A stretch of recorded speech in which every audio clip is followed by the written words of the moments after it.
Hi everyone, and welcome to a new episode of Day's Podcast along with a new video. Thank you so much for you guys watching, viewing, and please like and subscribe. I truly appreciate it. Check out Patreon or Spotify. Either one will have exclusive episodes or videos, whichever you prefer to look at, to be able to be a part of just Day's Podcast, our team. And yes, I have been lately putting out more free videos because why not? I feel as though there should be more we should be able to talk about and not have to worry about a paywall.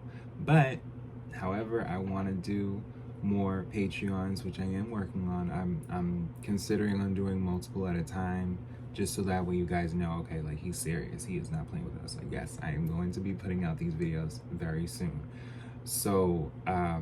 Yes, I still want to be able to publicly talk with y'all and talk about different things as we go.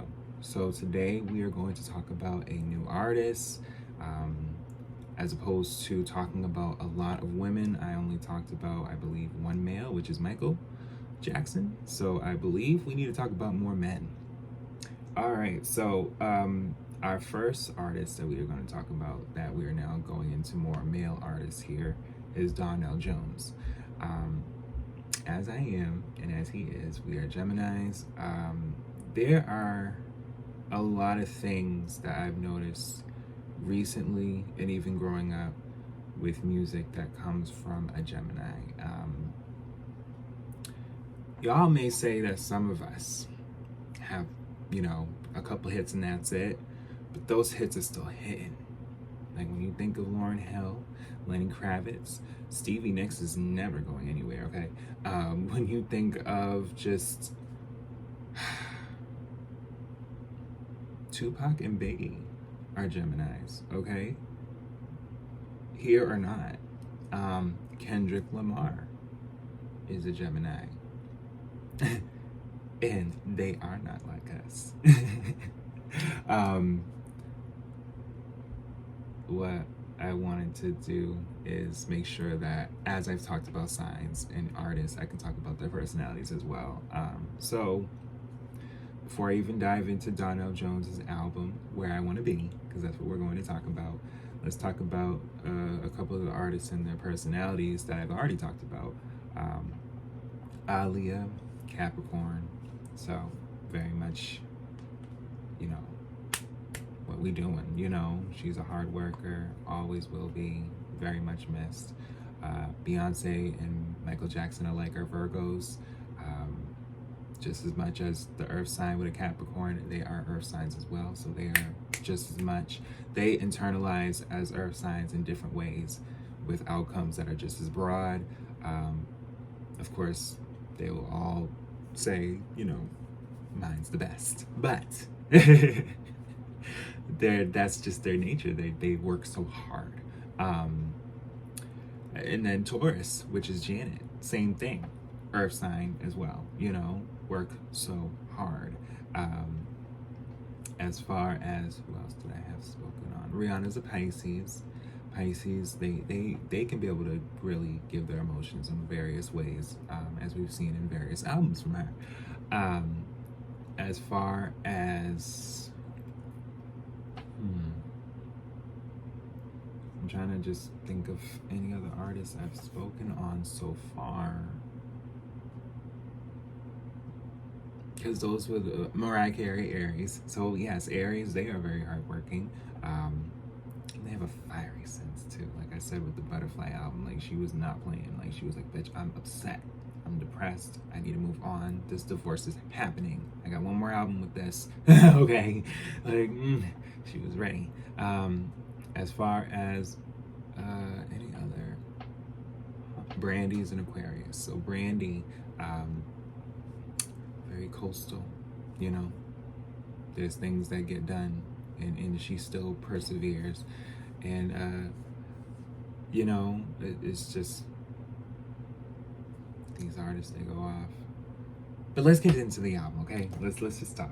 All right, so Where I Want to Be is the second studio album by American R&B singer Donell Jones. It was released by LaFace Records and Arista Records on October 12, 1999. So as of October, this album's 25 years old.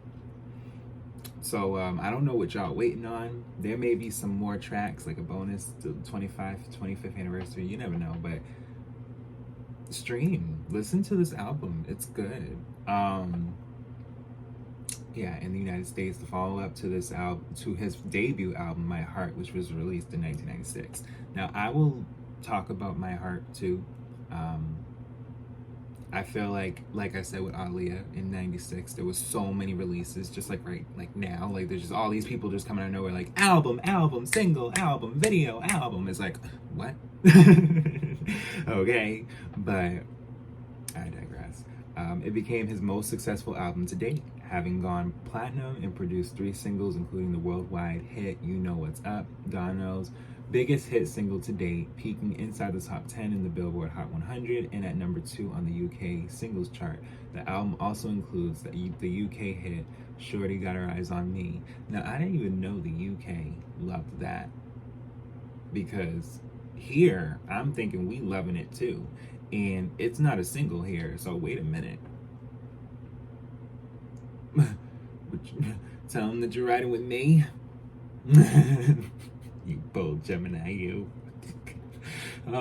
You think you gonna do that? You gonna be running around here with all that? Yeah, I bet. You know over here is much better. You don't need that. You don't need to be doing that. Just give me a little bit more time. You know what happens here. That ain't nothing. I'm sorry. I'm not even trying to single out Geminis, but when I listen to a Gemini when it comes to their music, it hits different. And there's more I need to be talking about. Yes. The minor R&B hip-hop hits This Love and the US smash hit Soulful Ballad in the title track Where I Wanna Be. Okay. Yeah, critical reception. All music editor Stephen Thomas rated the album 4 out of 5. He found that on the surface of things, Jones may sound similar to a lot of his peers, but there's a greater sense of musical sophistication in his music. And it's true. Like, there was a Carl Thomas, a Joe, and a Case, and I mean not a Case, but his name, stage name is Case. Of course, Tyrese was emerging here. It's just not even emerging. Tyrese was kind of already out, but there was already. I mean, Usher just got back. If this is 99, Usher is literally talking about, listen, I'm trying, and then John B. We're going to talk about John B. So like I said, there was all these different male artists. Wait a minute, not even male artists, groups. We already had Boyz II Men. We already had New Edition, coming back for, a comeback album. We had, boy bands emerging as well. But it just... the thing is, I'm trying to think of who else was coming back. I mean, we had Gerald Levert and Keith Sweat just coming out the cut too. Like, there was just all these people. And like, there's all these people, and all those people I just named, we gonna talk about. I'm gonna make sure I jot down all those people I just named, because as y'all know, I don't play about content. We gonna talk about it. So, like I said, that's just wild. All that in the 90s. And wait a minute. Michael, here's this remix album, I'm Having Kids, just the best-selling remix album of all time. It's just, there's just all these people. But as far as, yes, there are light touches of jazz, suave electric pianos, and an easy seductiveness to the entire production. For much of the album, Jones hits the right tone, balancing mood, song, and performance quite alluringly. It gets him and the listener where they want to be. And that was great. That was a great review, because the reviews, and we gonna talk about more of them, because in the previous ones, when it came to the women, they were really like, oh, well, but with the men, they be giving the men their credit, and I'd be like, no, they gotta do that for the women too. Like, no, like, they be going off. Don't do that. I don't care if there's more men running around and then there's some women that y'all just feel like, all right, no, she's doing it right now. Like, no, don't do that. And they're still doing that. I'm trying to make sure that everything from the past still kind of resonates to now, whenever you guys watch this and listen, okay? Okay, so chart performance. Where I Want to Be debuted and peaked at number 35 on the US Billboard 200 with first week sales of 39,000 copies. Now, y'all, no. But then again, this is fall of 99. So I mean, but no, what was going on? Well, yeah, like I said, it was fall of 99. So, I mean, promotion, a lot of people, like I said, were out. So it could vary. It also marks Jones' first top 10 album on the US top R&B hip hop albums. The album was certified gold by the Recording Academy on February 8th, 2000. So it went gold by February. And platinum on May 24th, 2000. So before my birthday, literally right before I turned 6, he went platinum. By June 2002, Where I Want to Be had sold 1.2 million copies in the US. So it's crazy because from February to May, he went platinum. And, you know, it's showing that this was an album that, of course, it was released at the time it was released, but like, let me look at the singles. Okay, so You Know What's Up, the first single that came out, and that's the first track, August 3rd, 1999. So Where I Want to Be wasn't a single until June 20th, 2000. So maybe if certain singles probably came out quicker, it may have, you know, pushed it more. Because I did notice that there's an effect where people release less singles and the album may underperform, as opposed to people who release more singles and the album's just all over the place. But then there's that vice versa. And that's what they don't like talking about, because that happens too. And it's happening even in today, where you could release 3-4 singles and it may not weigh the charts as well as you may think. As opposed to a parent album where some of those singles may go on, and in some cases it catapults the album like crazy, because it's like, oh my god, you did it. And then in some cases, you know, you just put it on there and then there's all these other songs, and then what's next? And this is all around, okay? I'm not talking about one genre, I'm talking about all genres. So everybody gotta put in that work. That's just that. So let's talk about the track list. So yes, You Know What's Up, track 1. Track 2 is Shawty Got Her Eyes on Me. And track 3, Where I Want to Be. And mind you, he wrote most, if not all, these songs. So he's a writer, he's a songwriter as well. And that's what I also respect about gems. In most artists as well, from different signs. When you're writing, and you're singing, and you're dancing, or just even 2 out of the 3, you're going off. So, track 4 is Have You Seen Her? Yeah, so track 4, Have You Seen Her? That's slept on. That's slept on. Like, no. Like, no. That's slept on. This Love, now that's slept on. Great single, but y'all could have pushed that song much more. Like, I even go back to that song to this day. It's pretty much my favorite song from him. When I really, This Love is my favorite song from him. Just the beat, everything, just him singing, just that song is my favorite song. Track 6, All Her Love, now that's slept on. Track 7, It's Alright. Yeah, that's slept on too. When I tell you tracks 1 through 8, because track 8 is Think About It, Don't Call My Crib. Like, there's all these different emotions that, you know, it's like, I want her. But then you know what? Nah.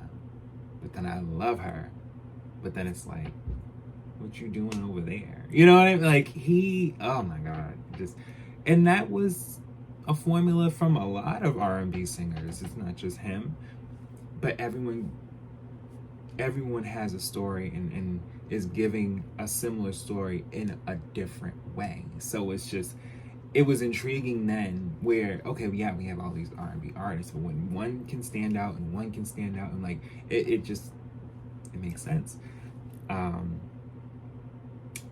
Track 9, He Won't Hurt You. Track 10 is Pushin'. Track 11 is I Wanna Love You. Now, that's underrated. I wanna love you. No, y'all could have gave that a little bit more. And it's a ballad, and it's comfortable. To be honest, you can listen to that driving around. It may be raining, you may be by the beach, or I don't know. It just, or even if it's nighttime and you just with a candle and just chilling. I don't even want to get into it. Yeah. So, You Know What's Up, the remix with Left Eye Lopez, Lisa Left Eye Lopez. Great song, great remix. She's very much missed as well, and we will be talking about TLC. And just it just, there could have just been so much more for this album, and I feel like in the peak of its success, there was all these other artists that were releasing back to back, and then there was artists that may have charted higher, that was in a different genre, that was kind of like moving other artists, not just him, to the side. So it's just good to look back and you just kind of say to yourself, like, no, what was really going on? Like, why didn't y'all? And it's because there was all these other things going on then. But we'll see what was really taken in and what was kind of just like, we love it. We just didn't get to love it at the time it came out. And it's real out there. But yes, I love this album. It's a great album. I truly appreciate you guys listening and watching. And we will be back with more.